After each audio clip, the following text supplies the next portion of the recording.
as you were saying with the trees. Yeah, but it's easy. That's what I mean. It's cooperation, it's collaboration, it's all for one, one for all. It's us humans that are doing that division. And we're at a time now, aren't we, in history where the division is just horrendous because of what's going on. And so I am so grateful that what I do for work is follow my purpose. This I now believe is what I was here to do, you know, and I think we all have, you know, a God-given purpose. We have. Yes, yes. And it's finding it. And interestingly enough, growing up, you know, I did not have a good relationship with my mum, 4 children, and none of us did. She did her best and didn't know how to be that good mum. And my sister and I vowed that we would never be like her. So from a young age, it was like, I will do a better job. Horrible way of putting it. It was what I decided I'd do. What I think now, though, David, is I look back and think, wow, that woman gave up having a good relationship with 4 children to allow me to see how to do a good job that's led me to working with hundreds of other parents to help them have that great relationship, to writing the book, to having a community. And I thank her now. That's the difference. When people say, have you forgiven her for this, forgiven her for that? Forgiveness is great. And beyond forgiveness is the gratitude. Very true. Very, very true. I thank her because she absolutely showed me how to not do it. And then again, the worst time in my life was the divorce. And I thought I would never get through that with the 3 boys. Yeah. And I know now it was the best thing that could have happened. You learn a lot through, I guess, negative experience, because you understand, okay, you go through it and you're like, you know what, this is how it is, but I want better. So then you strive and you use that as a baseline and you build upon it. And you just keep putting those building blocks upon it, on it, on it, on it, until you reach that level of inner peace. And that's what I love about it, is that despite through trauma, through tragedy, there's always a silver line with it. Yeah. And you learn a lot of life lessons from it. So it's funny because you could grow up in a fantastic childhood, but guess what? What are the lessons that you're learning on the way? Just because it's good for you, it doesn't mean it's good for everyone else. It doesn't mean that it doesn't make you a fantastic parent at the end. It doesn't make you a fantastic person at the end. Just because your environment is good, right? Because what are you learning from it? Yes, you can learn to love, but when bad things happen, how are you reacting to it? It is about that. It's how you deal with something. Yes. And so one of the things that I think is really important, especially for parents, is to become more responsive so that you are considered, you're conscious, you're present, and you're going to respond to something rather than react. Yeah. Because you react, and every action, there's an equal and opposite one. You react, the child does, then you do, and it's like, that's an argument just waiting to happen, rather than being considered and responding. Very true. And that's one thing. With blaming children, it's very easy to do. You're making me angry, you're doing this. We point a finger when we've got 3 pointing back. It's like, will you just look where they are? Start here. And one of the things that I learned to do was to tell the boys how I was feeling, or disassociate from it being them or their behavior. So it's a thing. I feel like this when. It's completely different, isn't it? Very true. How did you, though, deal with like having you said they're uniquely challenged. Yeah. Like, how did you deal with that as a parent? Because I honestly, that to me, like, honestly, right, as of right now, I have no kids, but to get those life lessons, and this is where, again, I've mentioned earlier, it's those digging those roots. Yeah. It's how would I get to that point? Like, if I come into that role, because my nephew, he's epileptic, but it is not, I know other people that have different challenges with their kids. And because he's my nephew, I don't see him every day when he was going through that.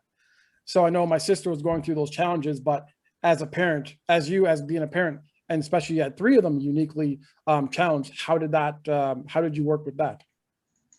Not very well at first, because my eldest son was only 10 years old when he had a huge brain hemorrhage. That's what happened to him, and it was because he had a defective heart, but we didn't know when he had that.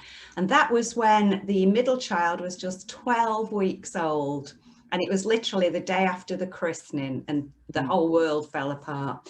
They didn't know whether to do the brain operation, the heart operation. So we had 2 years after that, really, of rehab, of Chris going through operations and being on life support and being in intensive care. Tough times. And from that point, he has had several more things, aneurysms that have burst. He's had flow diverters in his brain. Now, in 2015, after this big brain procedure, he had a stroke. Then he coped a bit from that, and he was just about recovering, then had another one in 2017. So he's at the point now where he is very affected by the results of stroke, and has still got clips in his head and coils and aneurysm. And this is interesting, David, because he's got a stent in his heart and it's time to replace it, and he's not having it done. Now he's 42 years old, so he's a grown-up and he's allowed to. The difference for me is I totally, completely and utterly respect that decision. It's not my decision. No, where I've got people saying to me, you've got to tell him how it's like, no. Now that comes, I think, from my peace with life and understanding and believing that everything happens for a reason. I don't always know what the reason is. I know it happened. I also believe that when we're born, we already have a path or an agenda or lessons to learn. So that's his. So, of course, the middle one was 12 weeks old when this happened, and the rehab and appointments went on for at least 2 years. We were getting back to some kind of normality when Eden came along, who's on the autistic spectrum. And I knew that quite early on. And it was so learning to deal with a child who has that. And when he was finally diagnosed, because schools couldn't cope with him, he was, labelled, which they need for the statement of educational needs. We have to put labels on them to get them the help they need. That's one thing. Sorry, that's one thing I hate. I hate the labeling of kids at such a young age, and I hate the school system and it's sad to say that we're not. And as we talked earlier, the advancement of technology and knowledge of humans is that we're still not able to deal with, that's the wrong word to even say to deal with, but to assist and to help children with having challenges and such. See, really I knew that Eden was special, and the way I explain it is he's still connected. He's not, someone hasn't come along and cut that cord, and he still knows who he is. And so I remember being on a bus with my mum once, and he went up to a black guy and took his hands and said, "Why are the inside of your hands pink?" And my mother was mortified. It's like, he can't do that. He can't do it. But yeah, well, he just has. It's not disrespectful. He's curious. No. Yep. It was a question. And so he was different. And then he was labelled with dyslexia, ADHD, semantic and pragmatic language disorder, language display, and social and behavioural difficulties, because he didn't get this box that we were trying to fit him in. And he didn't get language. And he was so funny with language, because if you would say something, he'd look at you as though you were mad. We use them a lot, don't we? Pull your socks up. It's raining cats and dogs. It's like, why are you saying that? There's not someone at the door. They're on the other side of it. They're not at it. And he was quite funny and a handful. So the middle son got neglected. And awful as it sounds, I mean, quite seriously neglected, and got the attachment disorder, because from being weeks old I couldn't take him into intensive care. I couldn't take him into the hospital, and I was just so distraught about, we thought we'd lose Chris, the eldest one. This child was just farmed out to anybody that would have him. Not anybody literally, but So I didn't spend a lot of time with him for the first 2 years of his life because we were always at hospital appointments, speech therapy, occupational therapy, physiotherapy. It was tough. And then along comes wonderful Eden, and it's like, whoa, we've got another area to pay attention to now.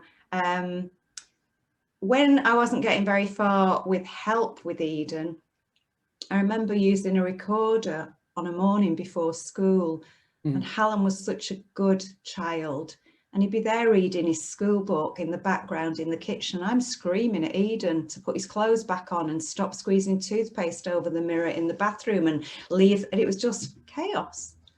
And there's Hallam reading beautifully. It would be about 7 or 8, and I just go, yeah, Hallam, very good. But still, when I hear myself dismiss him, so that's when I say he suffered. So what he did, he progressed into causing himself to be noticed. Yep. He's expelled from school, not doing well, tattoos, smoking, in trouble, police. Just, here I am, will somebody please take notice of me? Yep. Tough. It is. So yeah, it was just awful. And one of the things I think, you know, my husband worked away a lot and was away for weeks. And so I was coping on my own, even when I wasn't a single parent. And then what happens is he comes home and then we don't want to do the things that he wants to do because we've got used to our time. So it was really tough. And then when the divorce happened, it was inevitable. I thought there's got to be a way of dealing with this better. And I think when I explained, you know, I've told you the NLP experience when I went to a different level and I just knew there was something more than this. I was really peaceful. And I just knew that everything would work out all right. And there's nothing to worry about because it does work out all right. Yep. How are they right now? Your 3 kids? They're all fantastic. Excellent. You know, Chris, the eldest one, for all his challenges, is so kind. He's got such a generous spirit. He just gets on with it. He gets on with it. And truthfully, I suppose he doesn't know any different. He's had issues like this from being 10. He hasn't got a partner. I don't think he's ever had a partner. And so he doesn't have friends. He doesn't do very much with his life.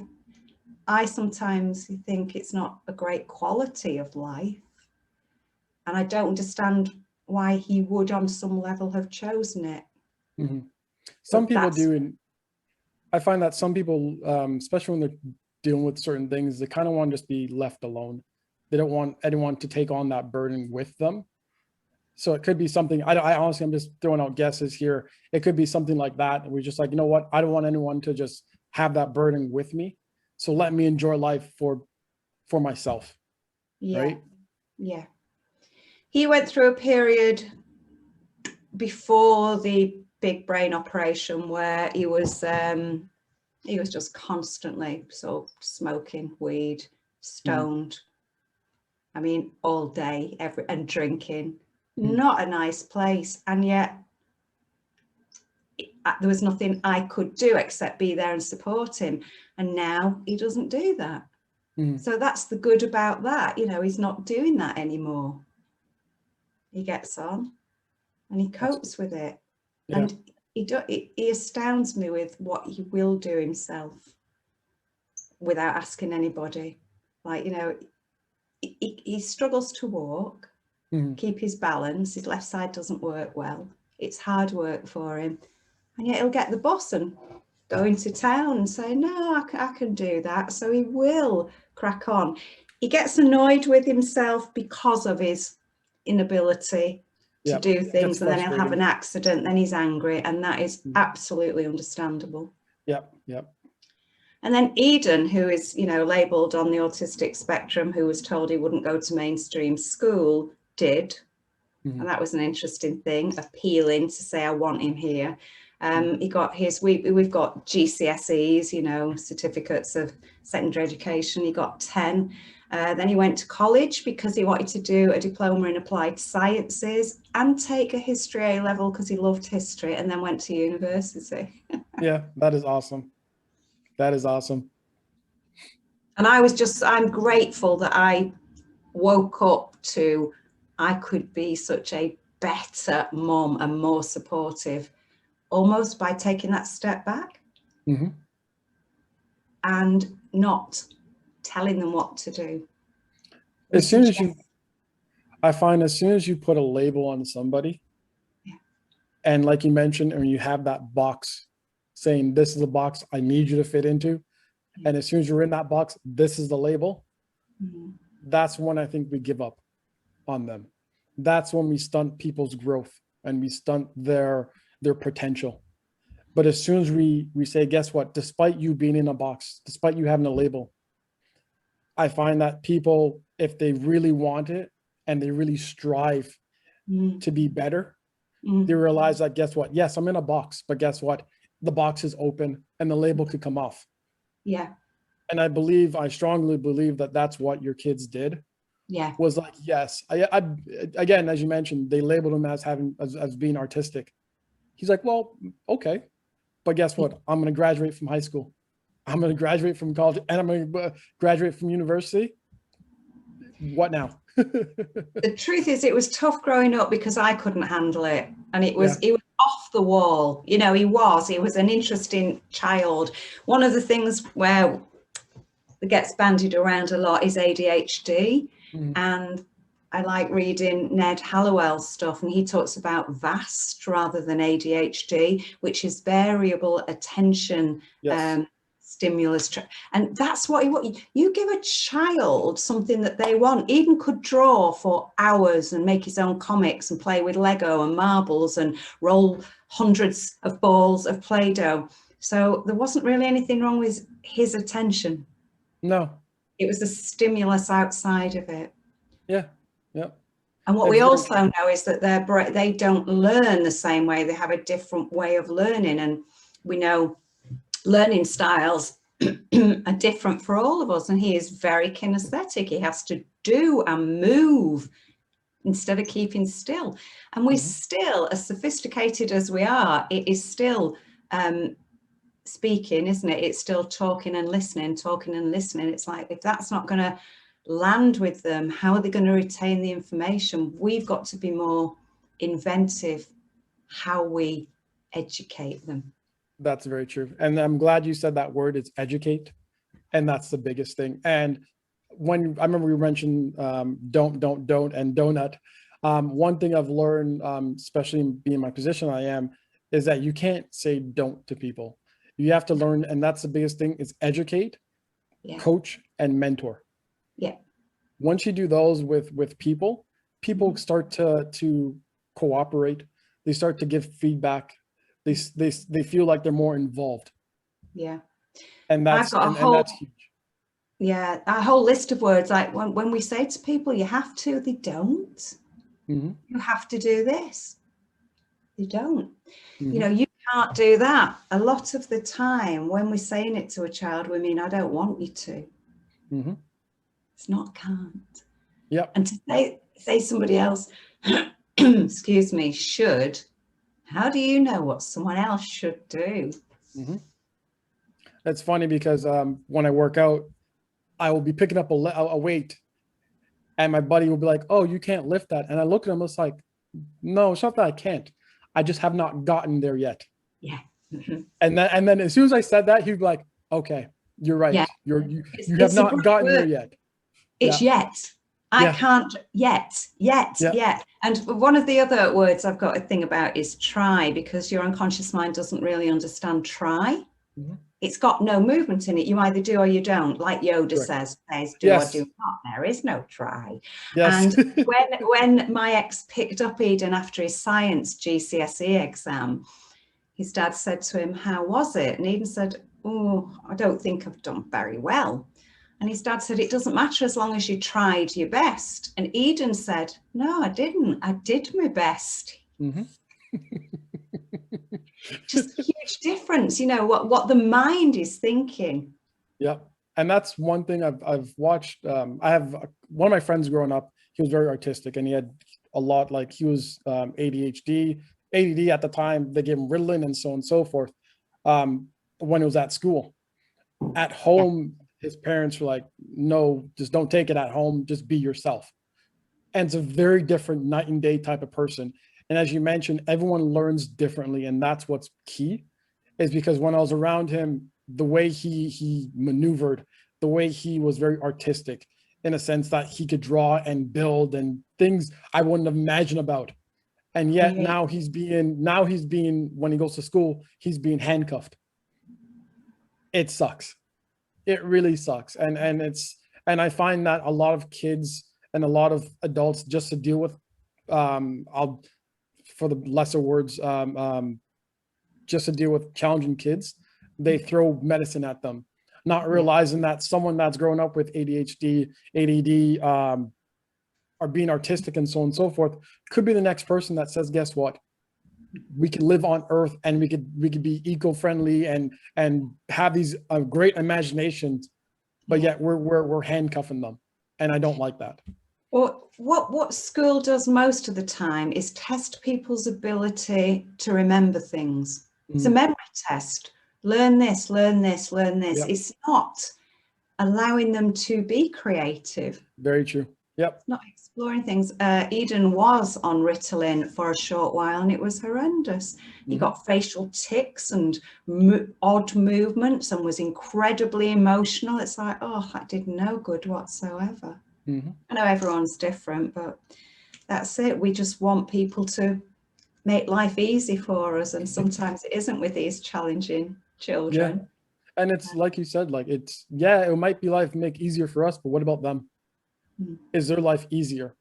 Yeah. And we're throwing them. And again, I love the expression my friend always said, is these invisible handcuffs just to make their life easier. It doesn't make our life easy. No, Eden says he's not suffered from it. You know, he doesn't think it doesn't bother him. He is who he is. He's very self-assured. He's funny. And I remember when he was about not very old, 8 or 9, came down one morning, he'd got the big yellow pages out and he's going down them.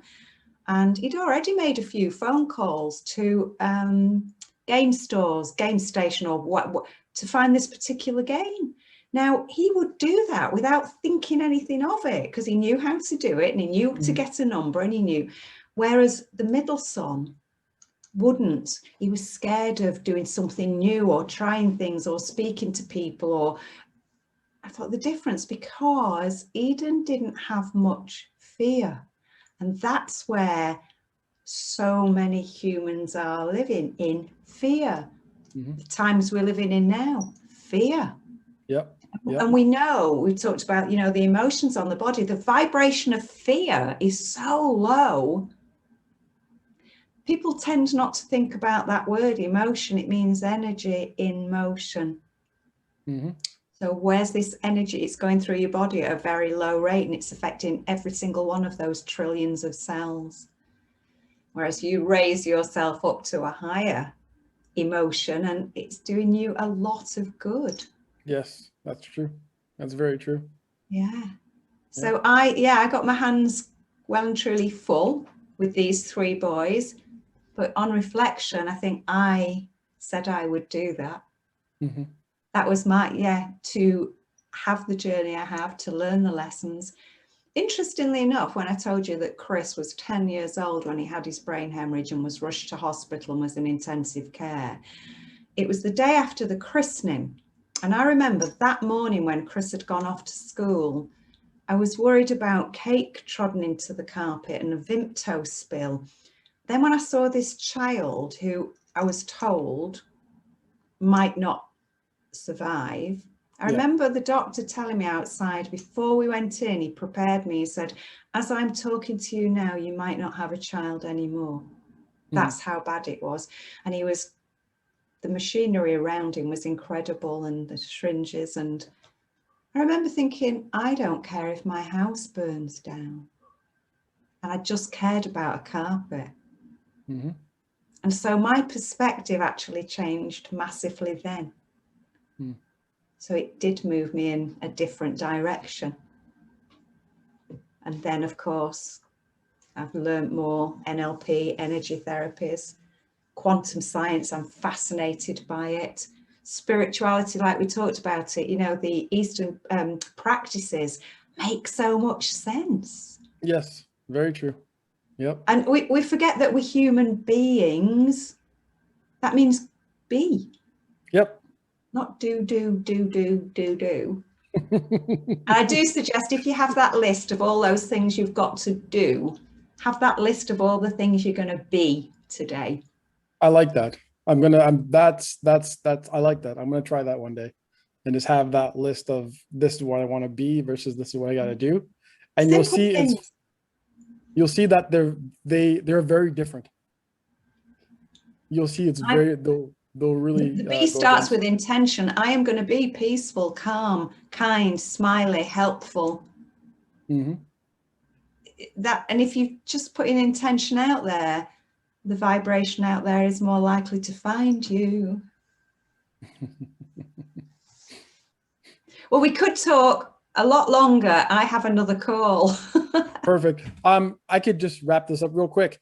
I see a book behind you that says Parenting Magic. You do. Give me. That's it. That's all my wisdom is in there. Excellent. Well, no, not all of it. I'm sure I've got more. Yeah. A new approach to behavior and communication, because this is it.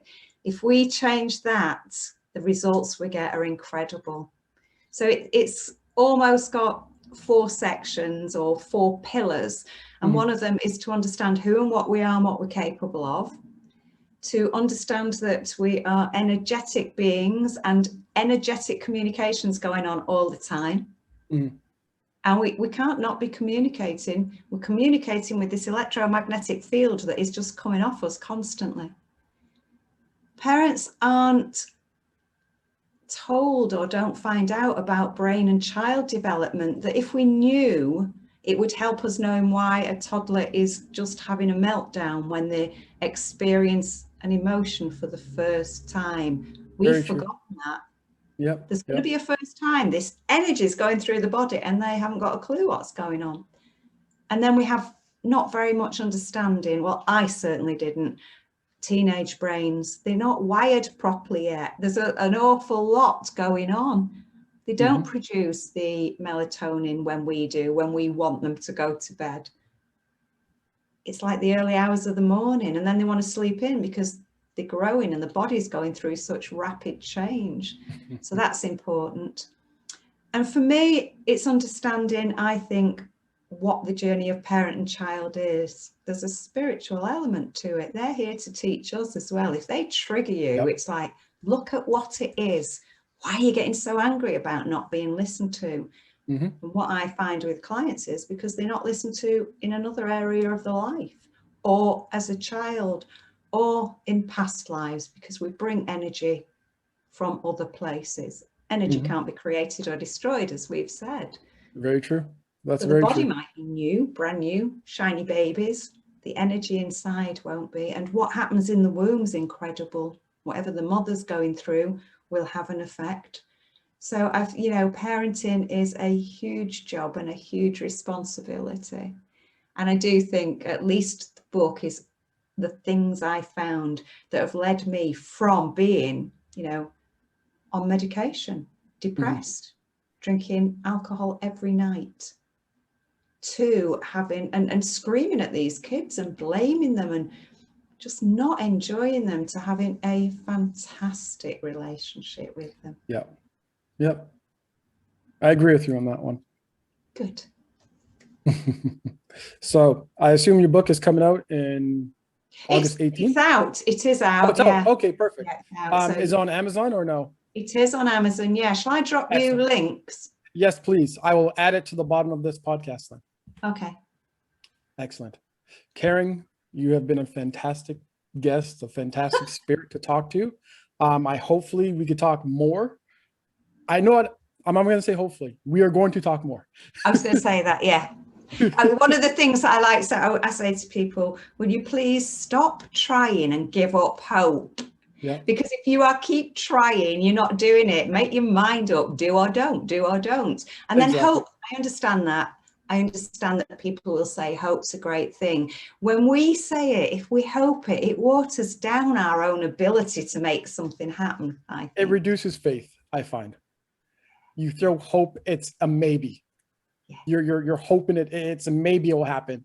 When you say it's going to happen, or you're like, I faithfully believe that's going to happen. Yeah. Very different mindset. It's a very different mindset. Absolutely it is. Yes, we shall do this again then, if it's all right with you, David. Oh, for sure. For sure. Thank you so much for being on my podcast.